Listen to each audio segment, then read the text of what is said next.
Deep Rock Galactic, a cooperative first-person shooter video game developed by Danish indie studio Ghost Ship Games. Choose from one of 4 specialties, use strategy, collect important resources, fight alien life forms, all while being a stylish space dwarf. In today's video, we've jumped into the experimental version of the game to break down the weapons of the engineer. Each class in Deep Rock Galactic has a primary weapon slot and a secondary weapon slot. Currently, each class has 2 different weapons to choose from for each slot. All weapons can be modified in multiple ways to fit playstyle and the enemies you'll face in your next mission. In our breakdown, our main focus will be on the weapons themselves minus the mods, but we'll briefly highlight our favorite mods thus far. For the engineer's primary weapon slot, you have the WARTHOG Auto 210 and the stubby Voltaic SMG. Now let's break down some of the main points of the WARTHOG Auto 210. It has great short to mid range. It has a naturally tighter spread, which is great when focusing on a specific target.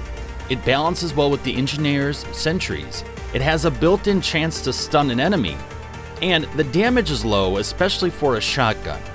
Now, even though the gun is described as having a wide spread, it actually has a fairly tight spread in comparison to shotguns in other games. And it's this spread that we really like for taking out specific targets. It's a fun weapon to run and gun with, and the chance to stun is a great perk to add into the mix. The thing that hurts the weapon is its low damage numbers though. Unless modified properly, this gun can be tough to use at higher mission difficulties. The mods that we like for this weapon are Overstuffed Magazine, increases overall magazine size by 3, Expanded Ammo Bags, increased ammo capacity by 40, Recoil Dampener, reduced weapon recoil after each shot, Tungsten Coated Buckshot, increase armor break bonus to 400%, and finally Turret Whip, shoot your turrets to make them fire an overloaded shot. Now let's dive into the stubby Voltaic SMG. Here are the main points for the SMG itself. It has a high rate of fire. It has an added chance to electrocute enemies for additional damage over time. High max ammo to balance out with the high fire rate and lower damage.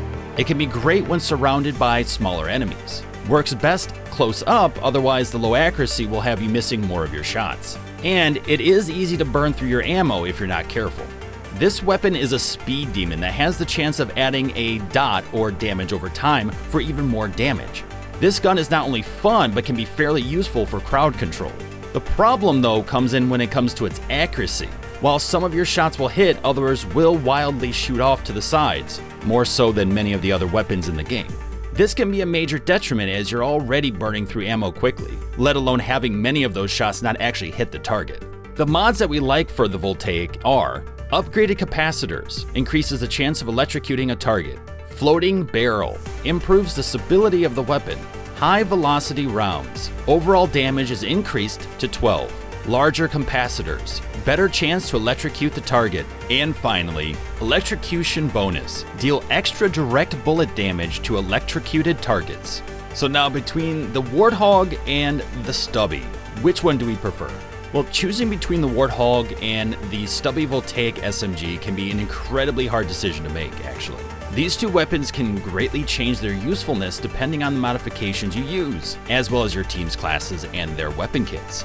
Both weapons also have the same base damage, so you need to actually look at the finer details. Technically, the Voltaic has higher overall damage as it can deliver electrocution damage over time, but this is only when your shots actually land and if the electrocution perk actually activates. In the end, our initial preference is the WARTHOG due to reliability, but the Voltaic, when modified correctly, can be good for crowd control.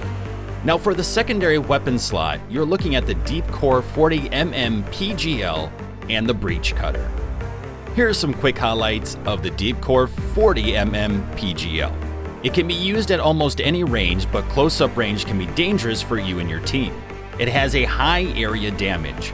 It's great for larger and tougher enemies or swarms of grouped up enemies.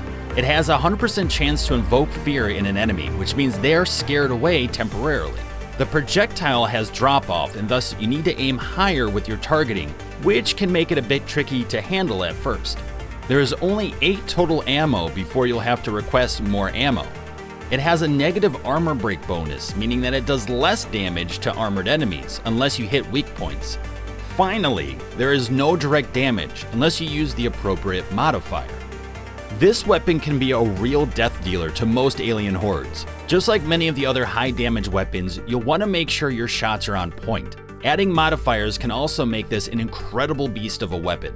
The other fun part about this weapon is the amount of actual damage it does to the environment, unlike weapons like the Warthog. If you have a large crystal or any other formation blocking a path, this weapon is great for clearing it out, though we recommend saving the ammo for the enemies unless absolutely needed. This weapon is not only delivering awesome damage, but keeps enemies back to buy you and your team more time thanks to the Fear Factor perk stat as well. The mods that we like for this weapon overall are: extra ammo, adds 2 to your max ammo. Larger payload, increases damage done within the area of effect by 25. Pressure wave, increases the armor break bonus by 500, though due to the weapon having a negative 50% armor break, your total will actually be 450 armor break. Next up is concussive blast, staggers creatures within the blast radius.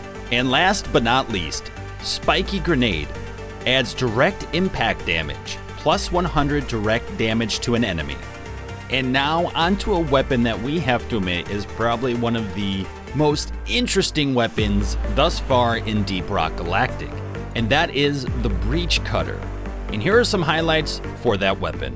It has good mid to long range, has a wide spread to hit multiple enemies in one hit. It has a very creative design. It does have a slow reload time and a slow rate of fire. It can be fairly weak against armored enemies. And finally, it can be a tougher weapon to initially master for some. This weapon is unique to say the least. It fires 2 plasma balls with an electrified tether connecting them. These projectiles do a good job of hitting multiple enemies, as long as they're on the same plane and spread out from left to right. The projectiles tend to do a fair amount of damage to most enemies, except for those that are well armored. Overall, this weapon is much more situational and can be very useful if modified properly.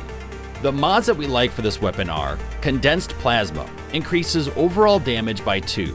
Clip size, increases the magazine size by 2. Quick deploy, decreases the plasma expansion duration. Refined plasma flow, overall damage is increased by 2. And explosive goodbye, projectile explodes at the end of its life cycle. Even though the Breach Cutter is a creative and unique weapon, our vote goes to the DEEPCORE. The ability to invoke fear, deliver high damage to an area, and how the projectile travels once you get the hang of it really makes this weapon a force to be reckoned with. Also, who doesn't love turning enemies into massive craters? In the end, the engineer can provide great crowd control while backing it up with high damage. If you're looking for a class with variety and that gives you more options for combat strategy, the engineer might just be for you. And if you love variety and creativity, make sure to hit the like button as well as subscribe and click the bell icon to be the first notified when more videos go up here on MindMineTV.